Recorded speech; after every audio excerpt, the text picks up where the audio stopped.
வழக்கை பற்றி ரொம்ப பெருமையாக பேசினார்கள்,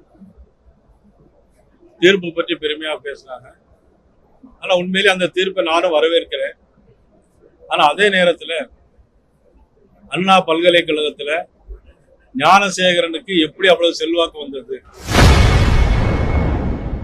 பாலியல் குற்றவாளி ஞானசேகரன் வழக்கு தீர்ப்பு குறித்து செய்தியாளர் எழுப்பிய கேள்விக்கு பாஜக மாநில தலைவர் நயினார் நாகேந்திரன் பதிலளித்துள்ளார்.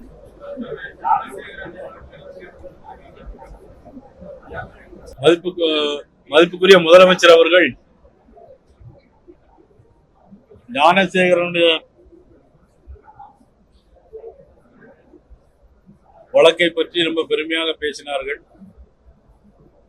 தீர்ப்பு பற்றி பெருமையாக பேசினாங்க. ஆனா உண்மையிலே அந்த தீர்ப்பை நானும் வரவேற்கிறேன். ஆனா அதே நேரத்துல அண்ணா பல்கலைக்கழகத்துல ஞானசேகரனுக்கு எப்படி அவ்வளவு செல்வாக்கு வந்தது? ஞானசேகரனுக்கு யாரோட தொடர்பு இருந்தது?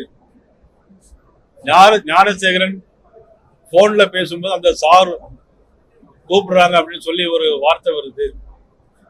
அந்த சார் யார்? அவனும் நல்லா இல்ல, காவல்துறையும் சுத்தமா நல்லா இல்லை. மாவட்டத்தினுடைய மாவட்ட வேலையை சந்திப்பதற்காக வந்திருக்கிறேன். மாநில தலைவர் பொறுப்பேற்ற பிறகு மாவட்ட ரீதியில எல்லா நிர்வாகிகளும் சந்திக்கிறதுக்காக இன்னையிலிருந்து ஆரம்பிச்சிருக்கிறோம். முதல்ல கன்னியாகுமரி 2 மாவட்டங்களும் மேற்கு கிழக்கு, அதைத் தொடர்ந்து இப்பொழுது தூத்துக்குடி வடக்கு தெற்கு மாவட்ட நிர்வாகிகளை சந்தித்து ஜூன் 22ஆம் தேதி நடைபெற இருக்கிற முருகர் பக்தி மாநாட்டில் கலந்து கொள்வது குறித்தும் ஆலோசனைக்காக வந்திருக்கிறேன்.